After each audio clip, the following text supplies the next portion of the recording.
Hello, everyone. So, if you haven't watched my previous video on tropical versus sidereal astrology, I recommend you watch that first before this because this is only my second video on astrology so far. So, I'd prefer if you got a little bit of a background on it and my opinion of it, and also know about the deceiving tropical astrology system and the more accurate current skies sidereal astrology system. So in this video, I'm going to very basically use the movie Jumanji to show you how they actually have put truth in this movie to show you that we all have a code. And this code is astrological. It is the snapshot of the sky when you were born, and that is the code of your character or avatar. So, if you haven't seen Jumanji, it doesn't really matter. I'm just going to show you a little bit about it. So, don't mind this being very blurry, it's just from Google.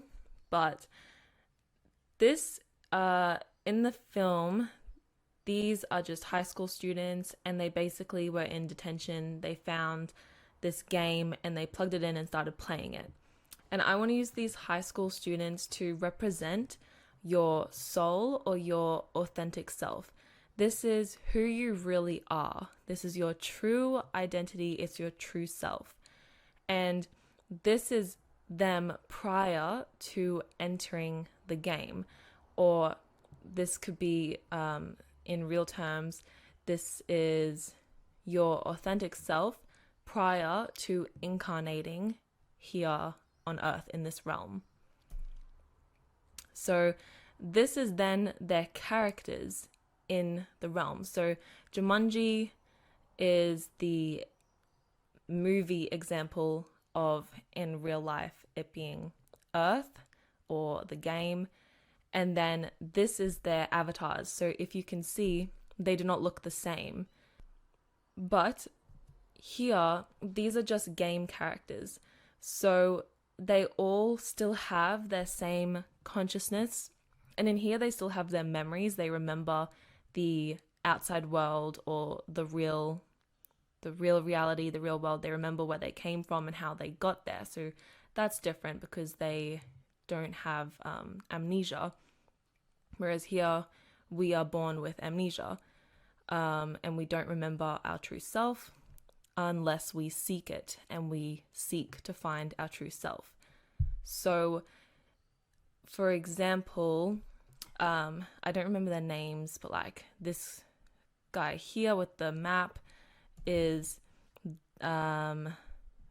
this blonde girl. Yeah, I'm trying to remember. I haven't watched this in a while, but it's this blonde girl here. And I think her name was Stephanie. Maybe, it doesn't really matter. So, as you can see, even just being a female and male representation, it becomes she's got a female consciousness in a male body. And in the game, she's aware that she's not female anymore. So it just shows you that these are their avatars and their characters that they're playing. And in this game, there are also characters that don't have a player. So these in video games are known as NPCs. And we do have here certain, I guess, characters or avatars, which are really just, human beings that don't have a player or they have a soul, but it's like a blank soul. So they're not really source players. And these are the really sheeple people that no matter what just cannot wake up because they are part of the hive mind. They are part of the earthly realm. They're not from outside the earthly realm. And I think his name's Nigel in the car.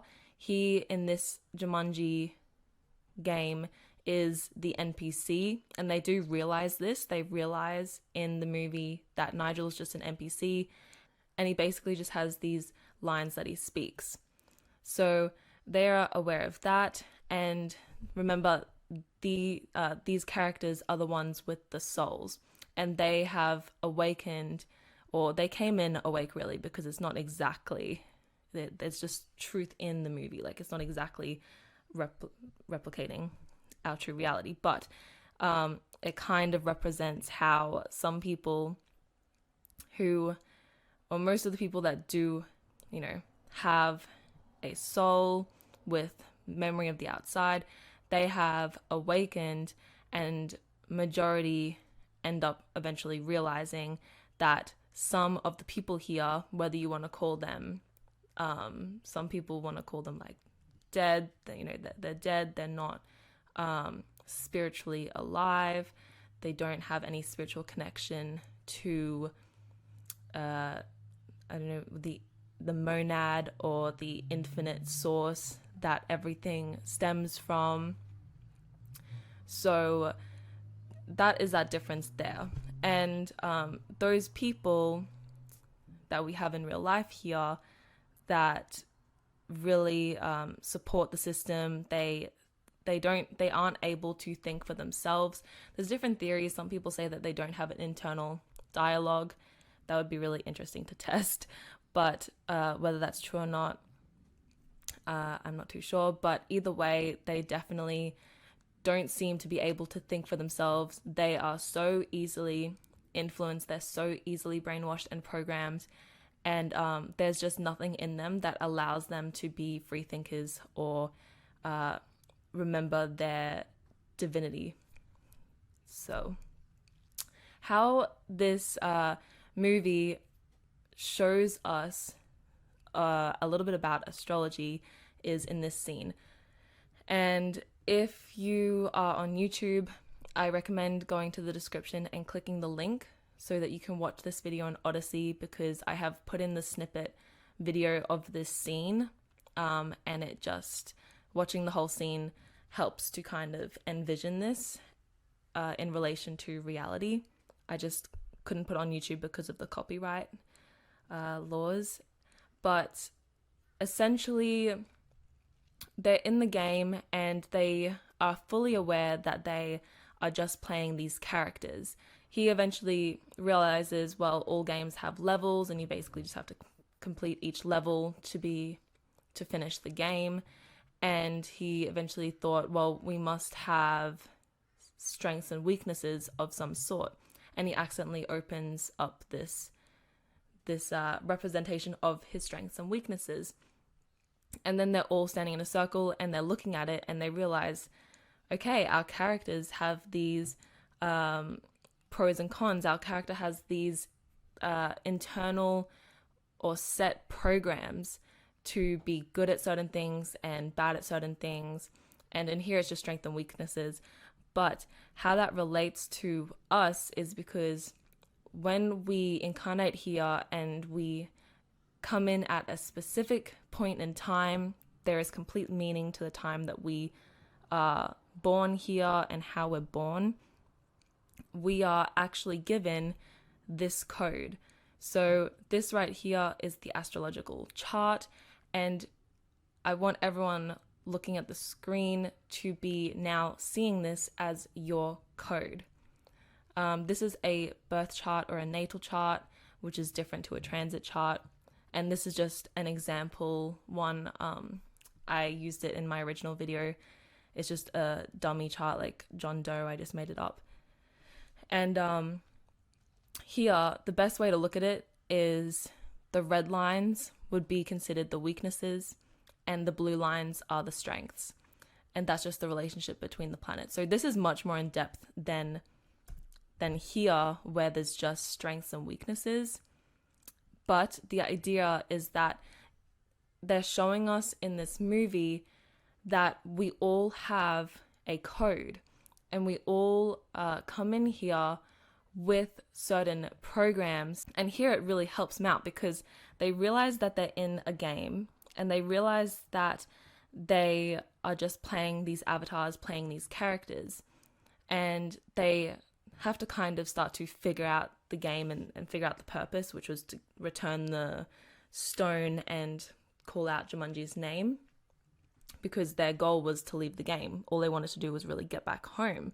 So when they do realize their strengths and weaknesses, it becomes such a huge advantage to them, because they are fully aware, well, the guy over there with the hat, he is, he knows a lot about rocks and he knows how to read maps. And then the girl over here, she knows how to fight. And then they're able to use their strengths to benefit them, and they avoid their weaknesses. Like for the girl, it was venom, so she avoids her weaknesses, and it ends up helping them out quite a lot.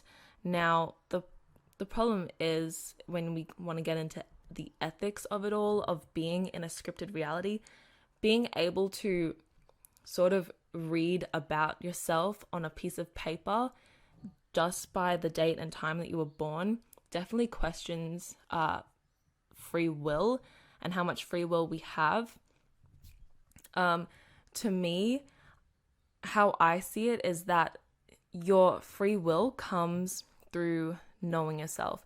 And the more that you can know yourself and have awareness of the code that you are basically born with, is the more likelihood that you are able then to figure out the code, find the key to this wheel, and in some aspects, like basically just spin off the wheel, find a way to balance it, to, in a certain way, when you have knowledge of, for example, the lesson. The problem is that this astrological system does instill us with hardships in our life. As much as it gives us, positives, it also gives us hardships. And here you can see there's almost pretty much equal blue to red lines, which are the challenging versus harmonic aspects. So it's pretty equal as to the difficulties that we have, and also the positives and talents that we do have. But being able to become aware of them brings a whole new,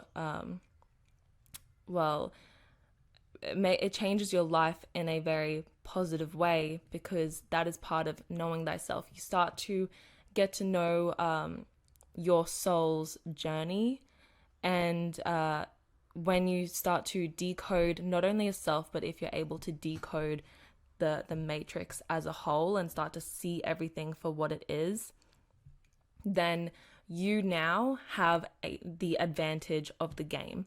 Because if someone's going to enter a game that they don't know how to play, then they're not going to do very well. But if you realize that you're playing a game, and you realize that there are actually instructions to this game, and then you learn the instructions, which you're basically learning the instructions of yourself when you get to know and inner and understand your own code, then you now know the rules of the game. Yes, so it isn't some, abstract topic. We're definitely brainwashed into throwing astrology to the side, or for those that do consider it to be accurate, are then deceived into a false astrological system. But it's part of the rules of the game. It's a mechanical realm, and your freedom to a certain extent in the realm comes from knowing the rules of the game. So then you can almost become above the rules. You can spin off the wheel because you've balanced the wheel. So then you're not held down, or you're not holding on to the spinning wheel of situations happening in your life that you don't know why they repeat constantly. But seeing everything as a whole and starting to get to know the character that you're playing allows you to play this game with the blindfold off. Anyways, hope that all made sense to you, and thank you for listening.